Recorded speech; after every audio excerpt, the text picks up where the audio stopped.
Ok, el otro texto donde se habla del juicio general es 2 de Pedro capítulo 3, versículo 3 al 13. El tema de la sección de esta carta es obviamente la certidumbre de la promesa de la segunda venida. Ustedes recuerdan cómo Pedro dice que algunos se estaban burlando del hecho de que Cristo viene, pero Cristo no viene. Entonces esa es la burla.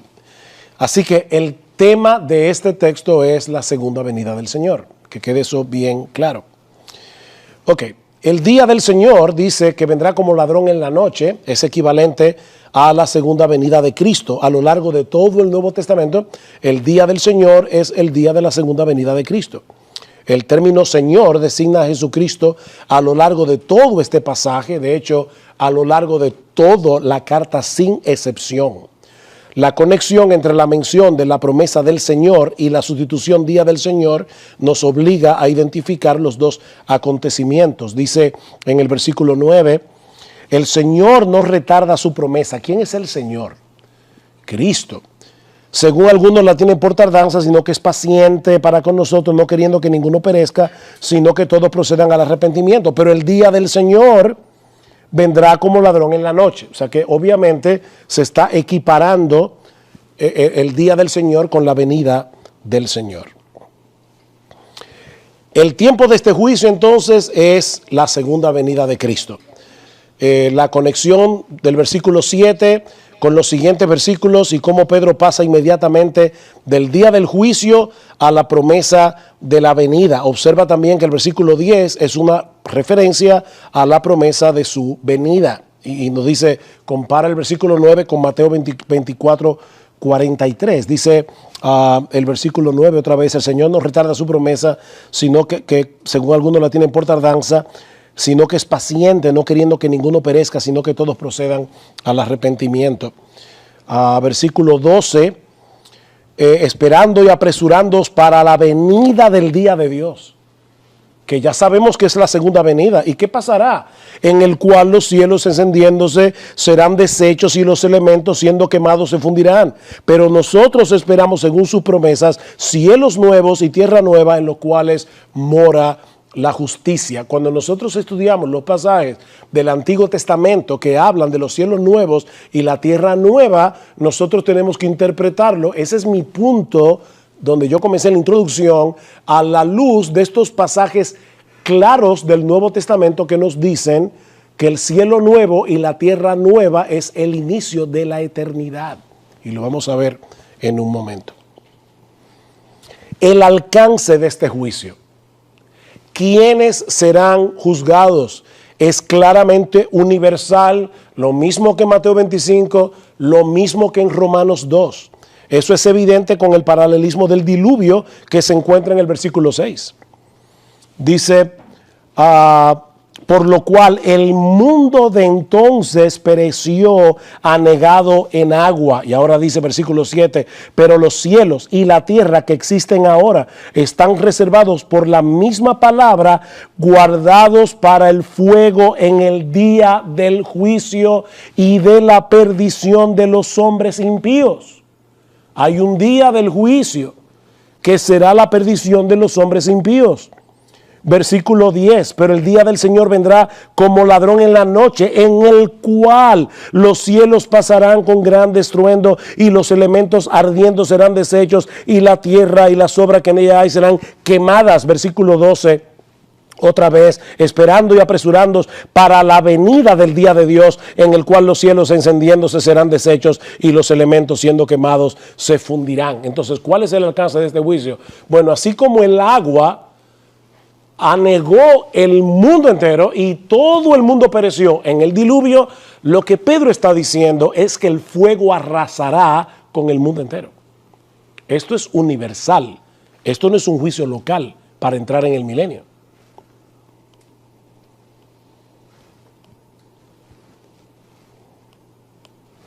Parece que se me descargó esto. Los resultados del juicio. La destrucción eterna de los malos, versículo 7. Pero los cielos y la tierra que existen ahora están reservadas por la misma palabra, guardadas para el fuego en el día del juicio y de la perdición de los hombres impíos. Versículo 9, el Señor no retarda su promesa, según algunos la tienen por tardanza, sino que es paciente para con nosotros, no queriendo que ninguno perezca. Es evidente que está hablando aquí de condenación. O la bendición eterna de los creyentes, versículo 13. Pero nosotros esperamos, según sus promesas, cielos nuevos y tierra nueva en los cuales mora la justicia. Entonces, ¿cuál es el resultado de este juicio? El mismo que Mateo 25, vida eterna, condenación perpetua. El mismo que Romanos 2, vida eterna, condenación perpetua. Segunda de Pedro 3, vida eterna, condenación perpetua.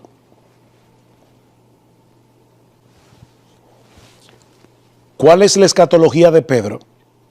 El mundo de entonces fue destruido por agua.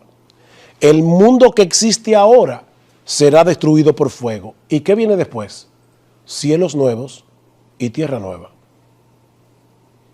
De verdad, hermanos, no voy a gracias, hermano, que me hizo una observación, pero voy a decirlo de esta manera. Yo creo que la lectura natural del pasaje, la natural, es esta.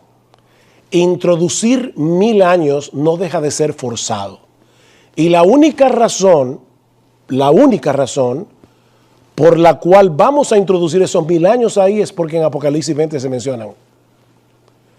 Pero si no tuviéramos Apocalipsis 20, o, porque sí tenemos Apocalipsis 20, gracias al Señor, o si Apocalipsis 20 se pudiera interpretar de otra manera, que no sea un reino terrenal, de personas en cuerpos naturales, en cuerpos glorificados, etcétera, entonces este esquema está muy claro. El esquema de Pedro, ¿cuál es?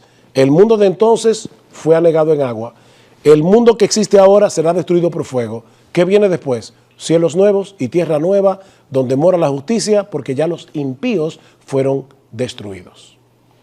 De hecho, esa es la razón por la que Jesús no ha vuelto.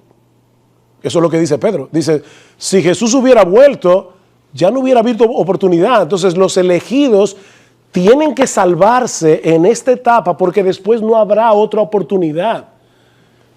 En el premilenialismo sí hay oportunidad, porque en el milenio todavía va a haber oportunidad para que personas en cuerpos naturales se conviertan. Pero lo que Pedro está diciendo es, no, precisamente ese es el problema. Cristo no ha vuelto todavía porque después de la segunda venida de Cristo ya no hay oportunidad. Ya no hay oportunidad. Es la destrucción de los impíos. Lo mismo que dice Mateo 25, lo mismo que dice Romanos capítulo 2. Ahí lo vemos todavía más claro. Yo no creo que necesitemos ver el primer círculo, porque eso ustedes, no creo que ahí nadie tenga problemas, que el mundo fue creado por la palabra, etcétera. El mundo que existe ahora está reservado para el fuego. Hay burladores, estamos en los postreros días, está en pie por la paciencia del Señor. ¿Y cuándo será consumado el mundo que existe ahora? En la parusía, versículo 4, en el día del Señor, en el día de Dios, en el día del juicio, versículos 10 al 12.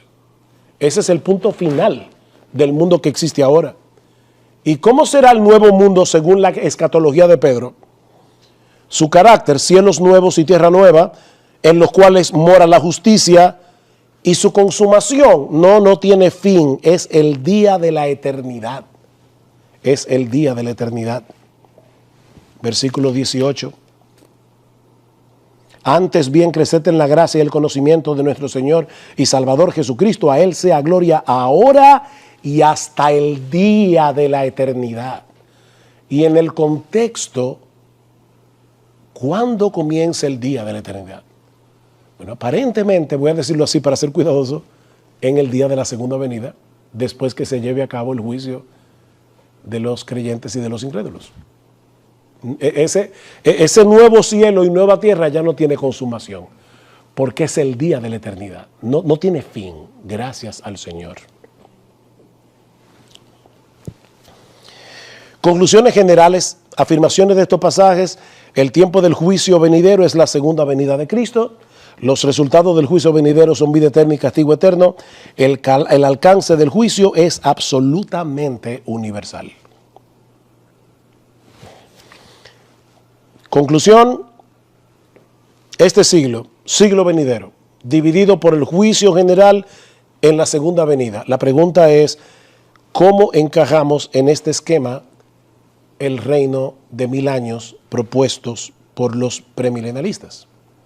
A mí se me invitó, ¿verdad?, aquí a defender mi postura, y eso es lo que estoy haciendo, respetuando los que tienen una postura diferente, pero lo que estoy diciendo es, este esquema, como lo hemos presentado, y viendo los textos bíblicos que hablan del juicio general, no da lugar a un reino terrenal de 1000 años.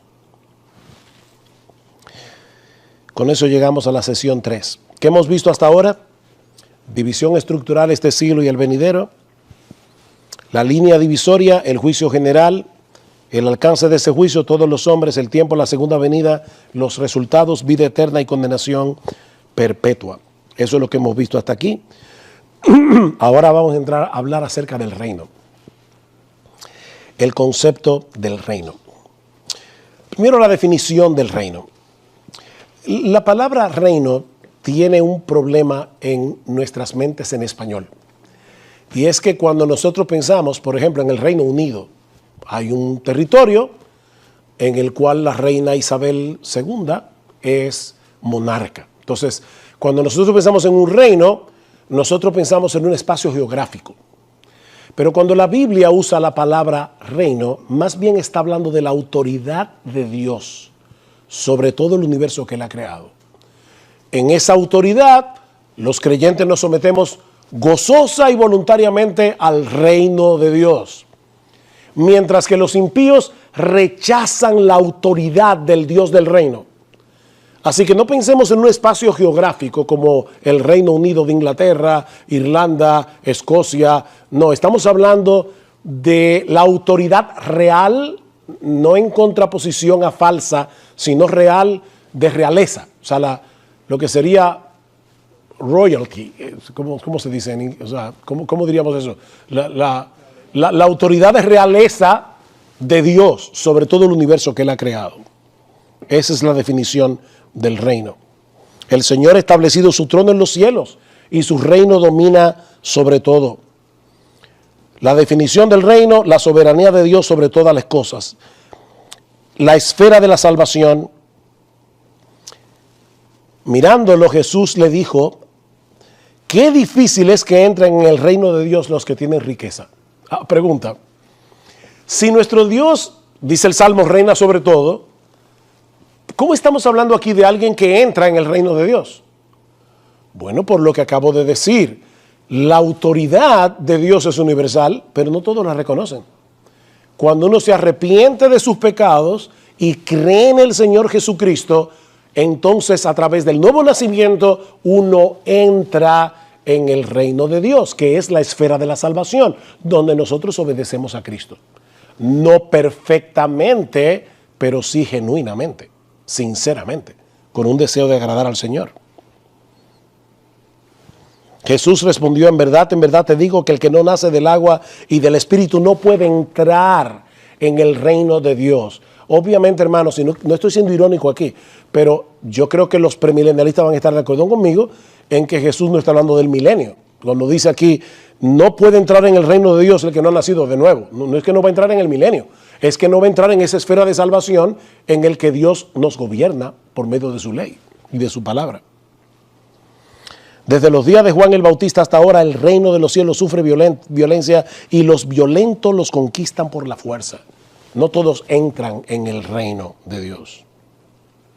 El Hijo del Hombre enviará a sus ángeles y recogerán de su reino a todos los que son de tropiezo y a los que hacen iniquidad. Pregunta, según la parábola del trigo y la cizaña que ya estudiamos, ¿cuándo va a pasar eso? En el fin del siglo.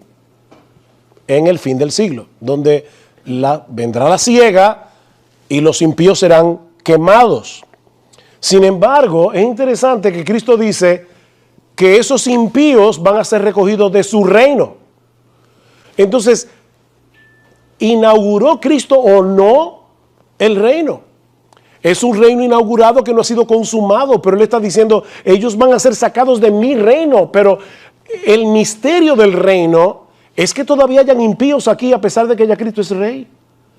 porque los judíos no podían entender eso a la luz del Antiguo Testamento. Ellos creían como Juan el Bautista, viene el Mesías, el hacha está puesta a la raíz de los árboles, la cizaña será apartada del trigo, la cizaña será quemada y el trigo será puesto en el granero. Y lo que Cristo enseña en la parábola del trigo y la cizaña es el misterio de que hay un valle entre el reino iniciado y el reino consumado, el tiempo de la siembra y el tiempo de la siega. Ese es el misterio.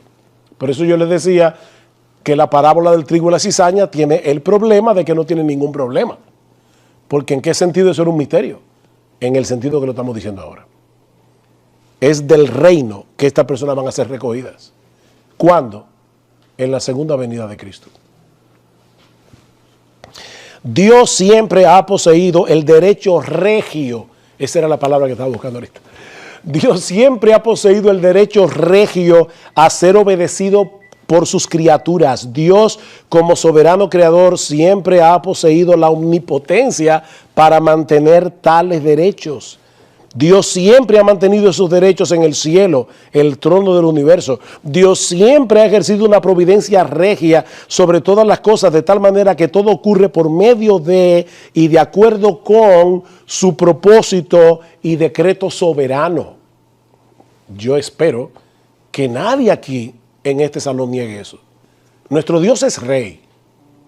No va a ser rey. No, Él es rey. Y Él hace todas las cosas, Efesios capítulo 1, versículo 11, conforme al designio, conforme al propósito, conforme al decreto de su soberana voluntad. El carácter del reino. El reino de Dios es eterno. Daniel 4, 34 al 35. Eso es lo que dice Nabucodonosor. Su reino no tendrá fin. El reino de Dios es escatológico. Por eso nosotros oramos y decimos, venga tu reino. La realidad del pecado y la derrota futura de las fuerzas del mal hacen necesaria la oración, venga tu reino. Entonces ustedes ven cómo vivimos en una tensión entre el ya y el todavía no. Por fin, ¿estamos en el reino o no estamos, o estamos esperando que venga el reino? Respuesta, sí. Las dos cosas. Porque el reino es una realidad presente en un sentido y es una realidad futura en otro sentido. Nosotros estamos pidiéndole al Señor, venga a tu reino, por favor, Señor, ya ven, que tu reino se consume aquí en la tierra, que tu trono sea establecido para siempre. El reino de Dios es la meta escatológica de la historia. Por esa razón. En los días de estos reyes, el Dios del cielo levantará un reino que jamás será destruido.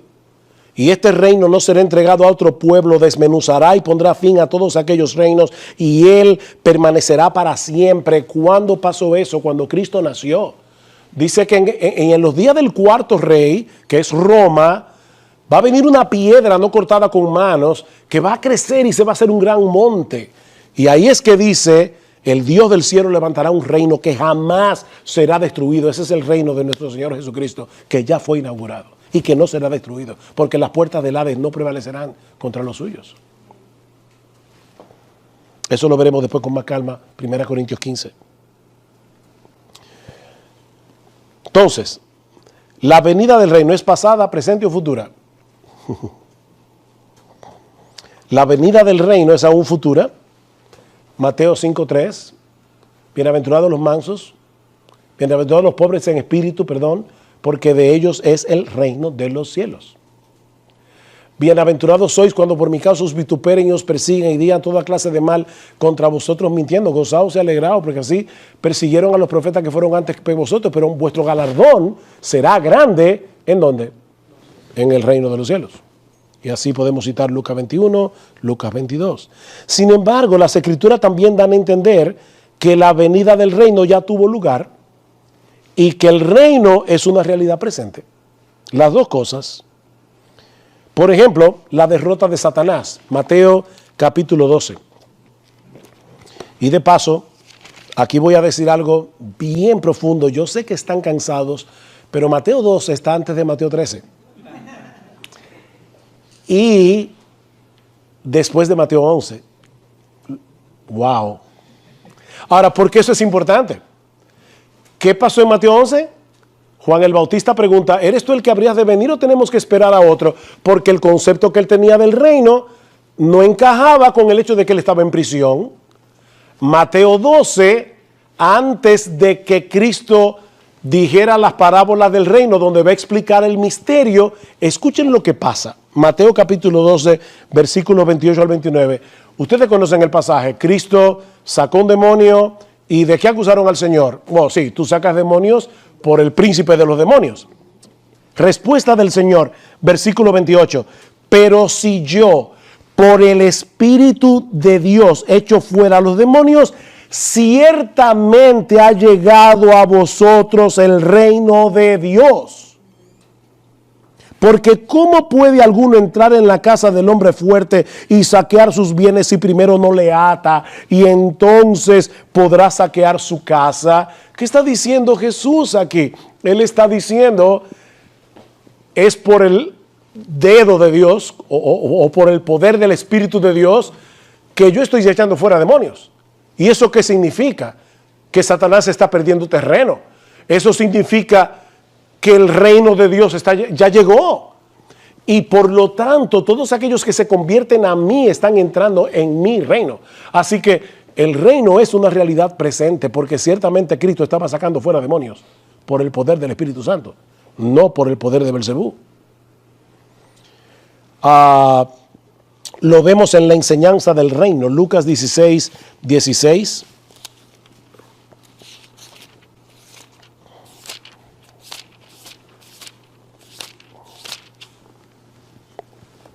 La ley y los profetas eran hasta Juan. Desde entonces el reino de Dios es anunciado y todos se esfuerzan por entrar en él. No todos se esforzarán por entrar en él. Todos se esfuerzan en el tiempo presente por entrar en ese reino. Y lo mismo podemos ver en Mateo capítulo 11, versículos 11 al 14. De cierto os digo, entre los que nacen de mujer no se ha levantado otro mayor que Juan el Bautista, pero el más pequeño en el reino de los cielos mayor es que él. Desde los días de Juan el Bautista hasta ahora el reino de los cielos sufre violencia y los violentos lo arrebatan, porque todos los profetas y la ley profetizaron hasta Juan, y si queréis recibirlo, él es aquel Elías que había de venir. Fíjense, Cristo está hablando aquí del reino como algo presente. En sus días, el reino de los cielos estaba sufriendo violencia, pero algunos estaban entrando en él, por la gracia del Señor. La entrada del reino, Mateo 23, 13.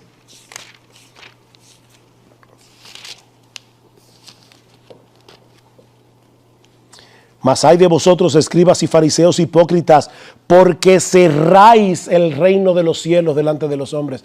Si el reino es una realidad únicamente futura, ¿cómo Cristo pudo haber acusado a los fariseos de que ellos con su legalismo estaban cerrando la puerta al reino de los cielos? La presencia del rey demuestra que el reino ya llegó. Mateo 21, versículos 4 y 5. Y reitero, hermanos, yo sé que son muchos textos bíblicos, pero si no lo hacemos de esa manera, cualquiera puede pensar, bueno, eso es, tú lo estás sacando de yo no sé de dónde, pero lo estamos sacando de la Biblia. Mateo 21, versículos 4 al 5, dice: todo esto aconteció para que se cumpliese lo dicho por el profeta cuando dijo: decita la hija de Sión, he aquí tu rey viene a ti. El que entró el domingo de Ramos por Jerusalén fue el rey, y por lo tanto él trajo consigo el reino, porque lo que hace el reino una realidad es que el rey esté ahí, y el rey ya vino. Mateo 18, 36 dice: tú dices que yo soy rey, yo para eso he nacido. Le dice Jesús a Pilato. La predicación de los apóstoles, hermanos, ¿qué predicaban los apóstoles? Bueno, vamos a ver Romanos capítulo 14, versículo 17. Bueno, deben comenzar por Hechos 28. ¿Cómo termina Hechos? Bueno, dice que Pablo permaneció 2 años enteros en una casa alquilada y recibía a todos los que a él venían, predicando el reino de Dios y enseñando acerca del Señor Jesucristo abiertamente y sin impedimento. ¿Qué predicaba Pablo? El reino de Dios. Alguien puede decir, bueno, él estaba predicando el milenio. Bueno, yo tengo un problema con eso. Vamos ahora a Romanos capítulo 14, versículo 17. ¿Estaba predicando Pablo un reino futuro o estaba predicando Pablo un reino presente? Pablo dice en Romanos 14, 17, para hablar de la contienda que tenían los hermanos débiles con los hermanos fuertes, dice en el versículo 17, porque el reino de Dios no es comida ni bebida, sino justicia, paz y gozo en el Espíritu Santo. Él está diciendo, ustedes ahora mismo no se están comportando como verdaderos ciudadanos del reino de Dios, porque el reino de Dios no es para estar peleando por comidas y bebidas. El reino de Dios consiste en otra cosa. Primera a los Corintios, capítulo 4, versículos 19 al 21. Pero iré pronto a vosotros, si el Señor quiere, y conoceré no las palabras, sino el poder de los que andan envanecidos, porque el reino de Dios no consiste en palabras, sino en poder. O sea, Pablo está diciendo a los superapóstoles que había en la iglesia de Corintios, falsos apóstoles, y que estaban atacando a Pablo, dice, cuando yo vaya a Corinto, vamos a ver el poder de esos superapóstoles, porque si ellos de verdad son apóstoles de Cristo, sus palabras deberían tener poder transformador.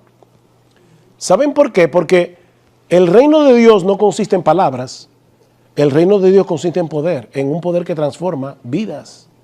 No está hablando de algo futuro. Colosenses capítulo 1, versículo 13.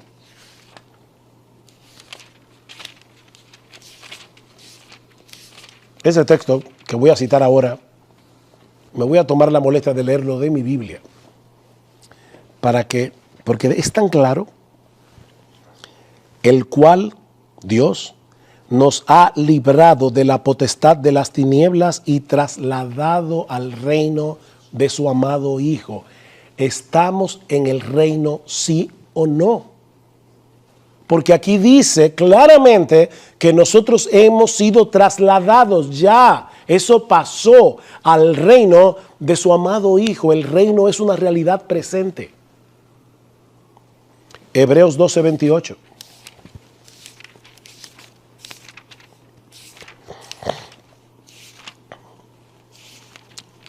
Y noten, hermanos, que estamos citando textos de tantos lugares, de los evangelios, de las cartas de Pablo, de las cartas generales, porque esta es una enseñanza que permea todo el Nuevo Testamento. Así que, recibiendo nosotros un reino inconmovible, tengamos gratitud. Habiendo recibido un reino inconmovible, tengamos gratitud. Y mediante ella sirvamos a Dios, agradándole con temor y reverencia. Ya nosotros recibimos esa bendición, recibimos ese regalo. Sirvamos a Dios. Que de paso, hermanos, una de las cosas que me da tristeza es que a veces en esta controversia del premilenialismo, amilenialismo, postmilenialismo, pretribulacionismo, dispensacionalismo, de verdad a veces perdemos de vista de qué se trata esto. Nosotros fuimos salvos por la gracia de Dios y el amor de Cristo debe constreñirnos a vivir para Él.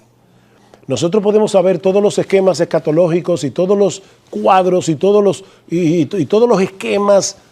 Si al final de cuentas eso no me está moviendo a amar más a mi Señor y a vivir para Él, de verdad, hermanos, eso no sirve de nada. Eso no sirve de nada. Tengamos gratitud y mediante ella sirvamos a Dios. La entronización del rey. ¿Cómo sabemos que estamos en el reino? Bueno, porque nuestro rey está en su trono. Hechos capítulo 2, versículo 29. Hechos capítulo 2, versículo 29. Varones hermanos, después que Pedro cita el Salmo 16, dice, varones hermanos, se puede decir libremente del patriarca David que murió y fue sepultado y su sepulcro está con nosotros hasta el día de hoy. Pero ¿qué enseña el Salmo 16? No dejarás que tu santo vea corrupción. ¿Qué es lo que Pedro está diciendo? Pedro está diciendo, hermanos, de verdad, estudien su Antiguo Testamento. ¿David vio corrupción? Sí, Entonces no pudo haber sido acerca de él mismo que él escribió el Salmo 16. Y lo triste es en cuántas iglesias se predica el Salmo 16 y se habla del consuelo, de que Jehová está siempre delante de mí, etcétera. Y no se habla de la resurrección de Cristo, cuando el Salmo 16, el tema es la resurrección de Jesús. Y Pedro lo que está diciendo a los judíos de su época era, ustedes debieron haberlo interpretado bien, porque es lógico que David se pudrió en la tumba. Y lo que él le pidió a Dios fue, no dejes que mi alma se pudra en el Seol. Entonces no puede haber sido de David. Ahora escuchen lo que dice Pedro. Se os puede decir libremente que David murió, fue sepultado y su sepulcro está con nosotros hasta el día de hoy. Pero siendo profeta y sabiendo que con juramento Dios le había jurado que de su descendencia en cuanto a la carne levantaría al Cristo para que se sentase en su trono como que, como el rey davídico prometido en el pacto davídico, viéndolo antes, habló de la resurrección de Cristo, que su alma no fue dejada en el Hades, ni su carne vio corrupción. A este Jesús resucitó Dios, de lo cual todos nosotros somos testigos. Así que, exaltado por la diestra de Dios y habiendo recibido del Padre la promesa del Espíritu Santo, Él ha derramado esto que vosotros veis y oís. Porque David no subió a los cielos, pero él mismo dice, dijo el Señor a mi Señor, siéntate a mi diestra hasta que ponga a todos tus enemigos por estrado de tus pies. Sepa pues ciertísimamente toda la casa de Israel que a este Jesús, a quien vosotros crucificasteis, Dios le ha hecho Señor y Cristo. Hermanos, ¿qué significa eso? Wow, eso es, aparte de toda discusión y controversia teológica, en medio del caos moral en el que nosotros estamos viviendo. Qué bueno es saber que nuestro Señor Jesucristo reina. Él reina, Él es Señor, Él está sentado en su trono. Eso no es solo una realidad futura, es una realidad presente. Efesios capítulo 1, versículos 20 al 23.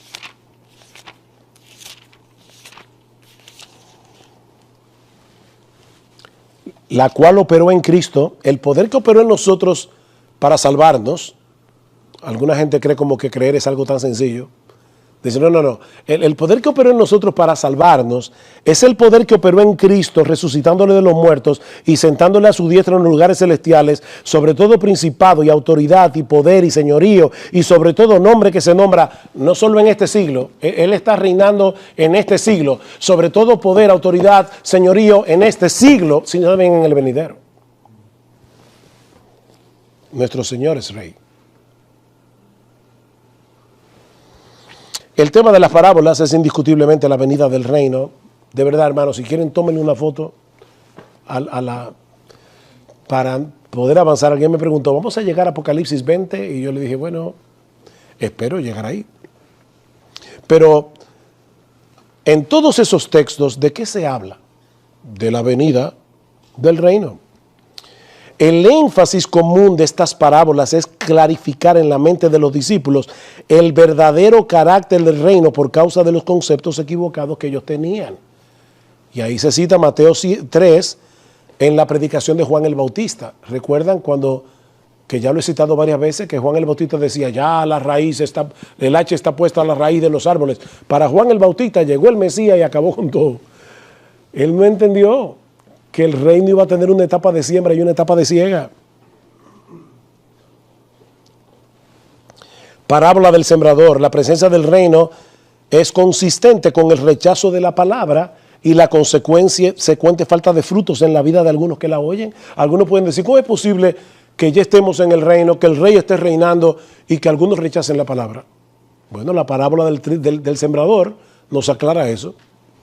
La presencia del reino es indicada y vindicada por los increíbles frutos que da la palabra en aquellos que la recibe, a 30, a 60 y a 100 por uno. Eso era una cosecha no inusual, no casi imposible en los días del Señor. tener una cosecha a 30, a 60 y a 100 por uno. Pero ese es el poder del rey en aquellos que reciben la palabra.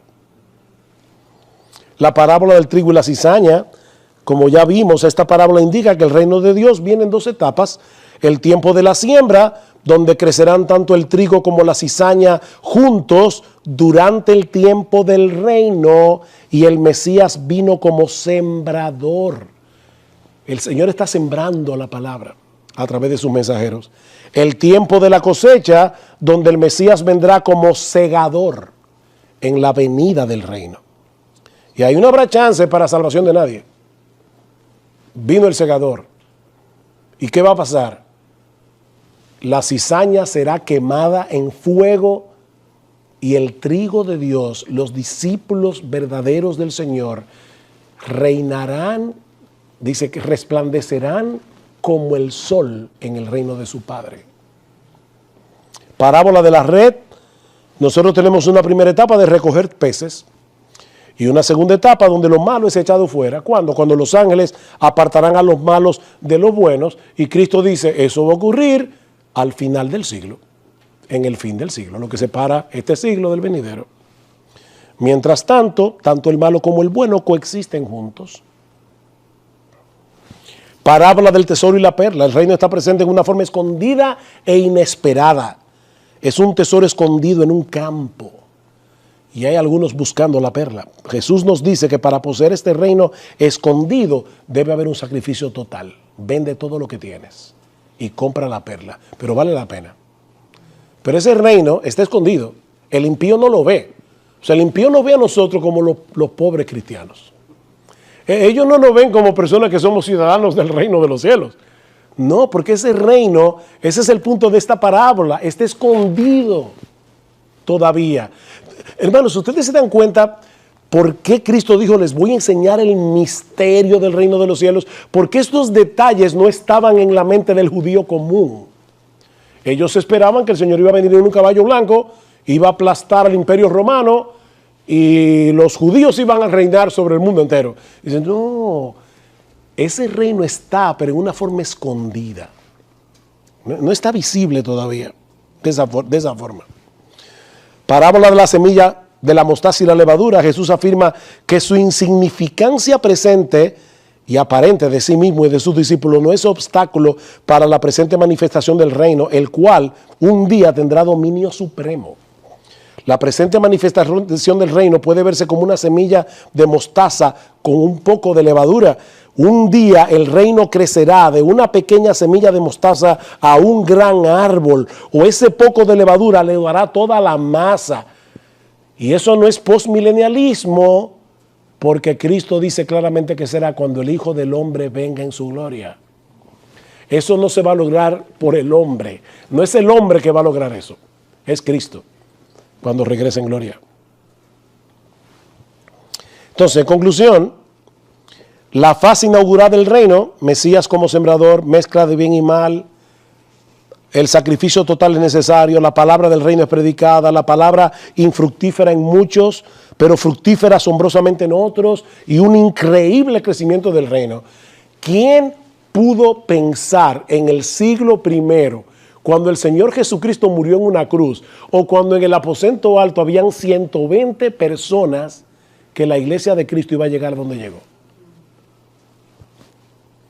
Bueno, ese es el avance del reino. La fase consumada del reino, el Mesías viene como segador, la separación del justo del malo, el castigo del malo, la gloria del justo, las naciones traídas bajo un reino.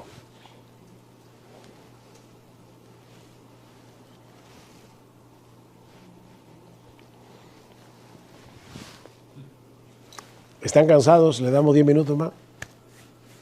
Seguimos. Narciso, ¿qué hacemos? Seguimos.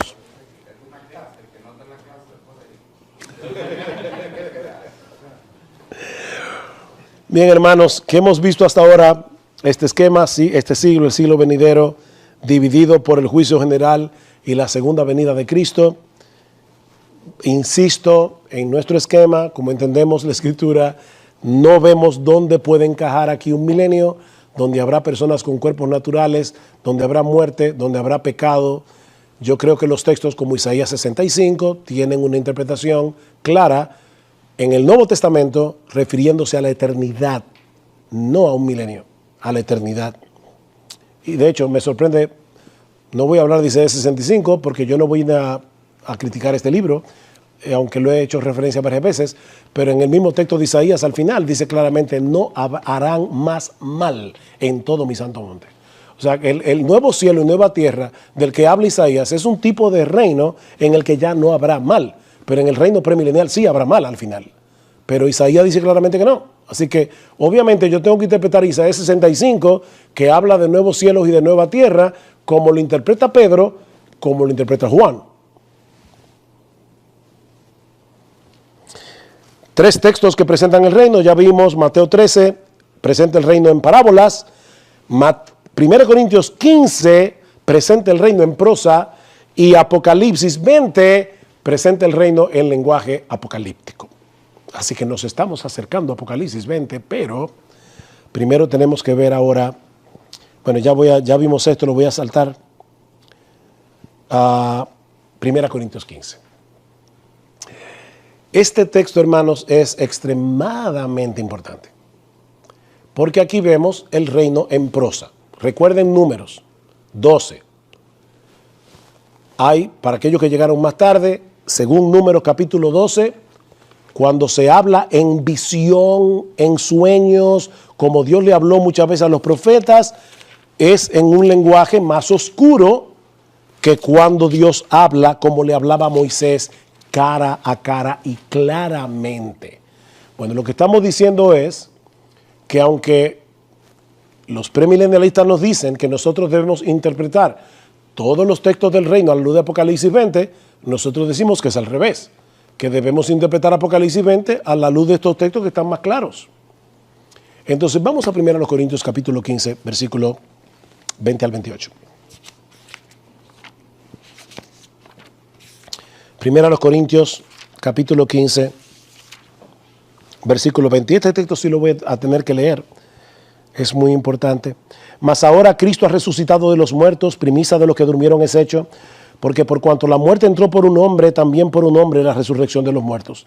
Porque así como en Adán todos mueren, también en Cristo todos serán vivificados. Pero cada uno en su debido orden. Cristo las primicias, luego los que son de Cristo en su venida, luego el fin. Aquí es donde los premilenialistas introducen el milenio.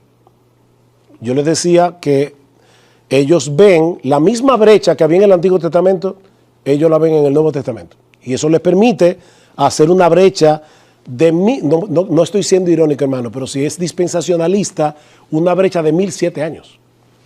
Pero aquí lo que dice es, luego el fin, cuando entregue el reino al Dios y Padre, cuando haya suprimido todo dominio, toda autoridad y potencia, porque preciso es que Él reine hasta que haya puesto a todos sus enemigos debajo de sus pies, y el postrer enemigo que será destruido es la muerte. Porque todas las cosas las sujetó debajo de sus pies. Y cuando dice que todas las cosas han sido sujetas a Él, claramente se exceptúa aquel que sujetó a Él todas las cosas, es decir, el Padre. Pero luego que todas las cosas le estén sujetas, entonces también el Hijo mismo se sujetará al que le sujetó a Él todas las cosas, para que Dios sea todo en todos. La pregunta es, ¿se puede introducir 1000 años entre el versículo 23 y el 24? Vamos a ver. Este pasaje es la respuesta de Pablo a la negación herética de la resurrección, ¿verdad? Recuerden, Pablo establece algunos corintios, como tenían una visión platónica de las cosas, decían, ¿y cómo es posible que este cuerpo vaya a resucitar? Recuerden que los griegos, influenciados por Platón, creían que el cuerpo era malo, lo físico, y que el alma era buena. Por eso es que lamentablemente muchos místicos de la Edad Media, como Teresa de Jesús, veían este cuerpo como una prisión del alma. ¿Recuerdan aquel famoso poema de Esta cárcel y estos hierros en que el alma está metida, solo esperar la salida me causa un dolor tan fiero que muero porque no muero. O sea, ella veía el cuerpo humano como una cárcel, como una prisión del alma. Bueno, algunos corintios lamentablemente estaban viendo las cosas así. Y dicen, ¿cómo que va a haber una resurrección? Y Pablo dice, si no hay resurrección, entonces Cristo tampoco resucitó. Y si Cristo no resucitó, vana es nuestra fe. Así que en los versículos 1 al 11, Pablo establece las bases para refutar ese pensamiento. El hecho de que obviamente Cristo resucitó y muchos lo vieron resucitado. Versículos 12 al 28, Pablo lleva su argumentación a través de dos líneas de pensamiento. Del 12 al 19, Pablo argumenta que negar la resurrección es negar el evangelio. Eso no lo tengo que probar, ¿verdad? Negar la resurrección es negar el evangelio. En los versículos 20 al 28, que la resurrección de Cristo asegura la resurrección de su pueblo. O sea, recuerden, ¿cuál es el problema de los corintios? No podemos aceptar que hay una resurrección. Pero es que Cristo resucitó, versículos 1 al 11. Es que si Cristo no resucitó, el evangelio es vano, versículos 2 al 19. Es que el hecho de que Cristo resucitó asegura nuestra resurrección. Ese es el argumento en sentido general. Este vistazo general aclara puntos importantes para el entendimiento de este pasaje. La relevancia para el asunto que nos ocupa lo vemos en los versículos 24 al 28, donde Pablo nos muestra que el tema de la resurrección está íntimamente relacionado con el reino de Dios.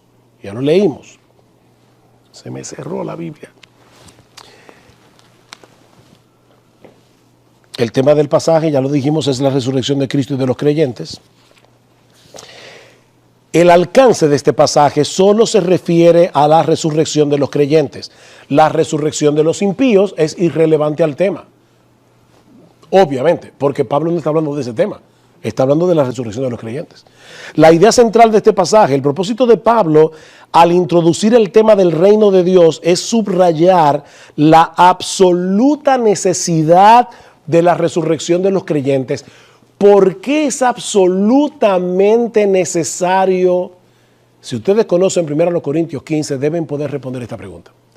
¿Por qué es absolutamente necesaria la resurrección de los creyentes a la luz del reino de Dios que viene? Recuerden que hay dos aspectos del reino, futuro y presente. A la luz del reino futuro, ¿por qué es importante? ¿Por qué es necesaria? Es una pregunta que no es retórica. Lo dice el texto. No tienen que ir más lejos de 1 Corintios 15. Porque la carne y la sangre no pueden heredar el reino de Dios. Eso va a decir Pablo más adelante. 1 Corintios 15, ¿qué dice Pablo? Al final, he aquí os digo un misterio. Perdón, versículo 50. Pero esto os digo, hermanos, que la carne y la sangre no pueden heredar el reino de Dios, ni la corrupción hereda la incorrupción. Así que el tema de la resurrección y el tema del reino están íntimamente conectados. Hay que resucitar para entrar en ese reino, en el reino futuro, en los nuevos cielos y la nueva tierra. Entonces, ¿qué es lo que Pablo nos presenta en 1 Corintios 15? Lo mismo que Mateo 13, las dos etapas del reino. Solo que Pablo lo presenta como, en vez de el tiempo de la siembra, Pablo lo presenta como el tiempo de la conquista. Cristo está conquistando a sus enemigos hasta que ponga a todos tus enemigos por estrado de tus pies. ¿Cuándo comienza este reino de conquista? Cuando Cristo fue entronizado en su resurrección. Versículo 23. Pero cada uno en su debido orden. Cristo las primicias. Ya sabemos por otros textos del Nuevo Testamento que cuando Cristo resucitó, ¿qué hizo? ¿Se quedó en Palestina dando vueltas? ¿Qué hizo Cristo? Respondan, no se preocupen. Ascendió a los cielos y está sentado a la diestra del Padre. Así que ya Cristo fue entronizado y ahí estará, dice el texto, hasta que ponga a todos tus enemigos por estrado de tus pies. Es preciso que Él reine hasta que ponga a todos tus enemigos por estrado de tus pies. Eso está pasando ahora. Cristo está reinando y está poniendo a todos sus enemigos por estrado de sus pies a través de la salvación. Porque no olviden que el tema de 1 Corintios 15 es la resurrección de los creyentes. La resurrección de los impíos no está contemplada. El Señor está salvando almas, está sembrando por medio de la palabra, está conquistando a sus enemigos. Salmo 110, tus enemigos se te ofrecerán voluntariamente en el día de tu poder. Cristo no tiene mercenarios en su ejército. Nosotros nos ofrecemos voluntariamente a pelear por Él, espiritualmente hablando.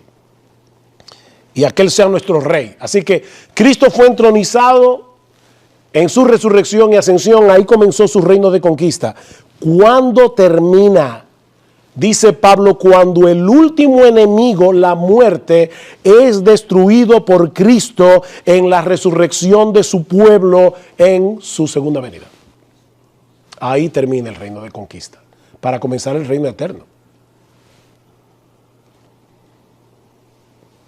Fíjense, reino de conquista, lamentablemente mi papelito se ve, se lo voy a hacer con el lápiz, con el dedo, perdón. Bueno, ustedes lo ven ahí, reino de conquista corresponde con este siglo.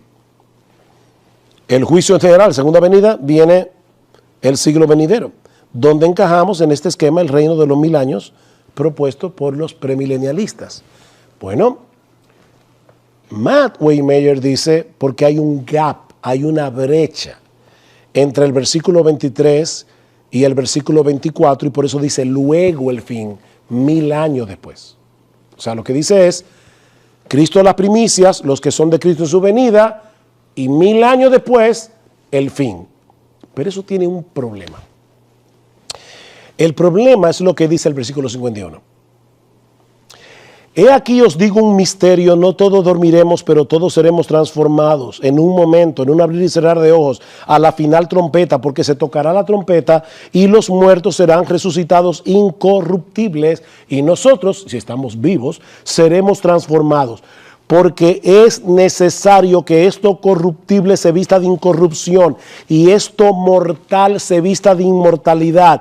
Y cuando esto corruptible se haya vestido de incorrupción y esto mortal se haya vestido de inmortalidad, entonces se cumplirá la palabra que está escrita, sorbida es la muerte en victoria, donde está, oh muerte, tu aguijón, donde, oh sepulcro, tu victoria. Mis hermanos, la lectura natural de este texto es que hay un postrer enemigo que tiene que ser destruido, es la muerte. Y según el final de 1 Corintios 15, ese enemigo será destruido en la resurrección de los creyentes. No sé si pudieron ver con calma. Yo estoy leyendo, yo quiero que ustedes, hubiera querido ponerlo en pantalla porque yo necesito que lo vean en el texto. Pero porque a veces uno escuchando se puede perder de algo. Pero está diciendo, cuando esto corruptible se haya vestido de corrupción y esto mortal se haya vestido de inmortalidad, entonces se cumplirá la palabra que está escrita, sorbida es la muerte en victoria. Si ustedes lo ven, es exactamente lo mismo que Pablo dice en el versículo 24. Vamos atrás. Luego el fin. ¿Qué cualifica ese luego el fin? Dos cuandos. Cuando entregue el reino al Dios y Padre, cuando haya suprimido todo dominio, toda autoridad y toda potencia. Ese es el fin.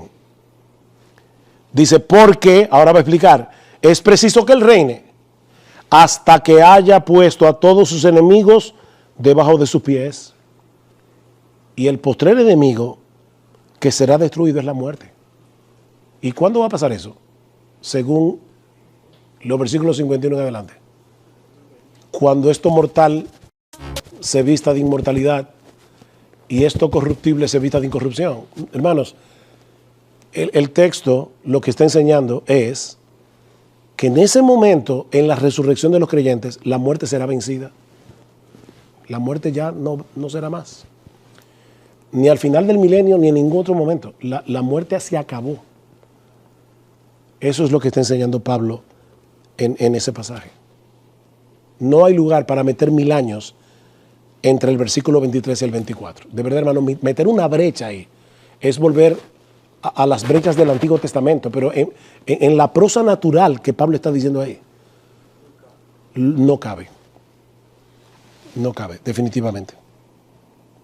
Recuerden, yo estoy defendiendo mi punto, ¿verdad? Por eso creo en lo que creo.